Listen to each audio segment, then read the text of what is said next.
Keto diet లాంటిదే ఇది కూడా. Wild fit. దీనికి సంబంధించి సలాడ్ ప్రిపరేషన్ జరుగుతుంది. ఇది మా అబ్బాయి చేసుకుంటాడు.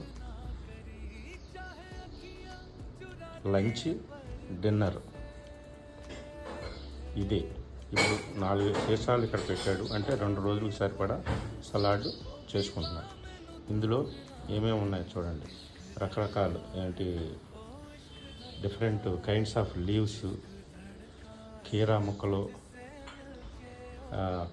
బీన్సు, రాజ్మా అండ్ ఆల్మండ్స్, ఉడకపెట్టిన ఎగ్ కూడా ఉంటుందా ఇందులో? ఎగ్ ఉంటుంది, అన్నీ ఉంటాయి. ఇది ఫాలో అయితే వైల్డ్ ఫిట్, సూపర్ ఫిట్.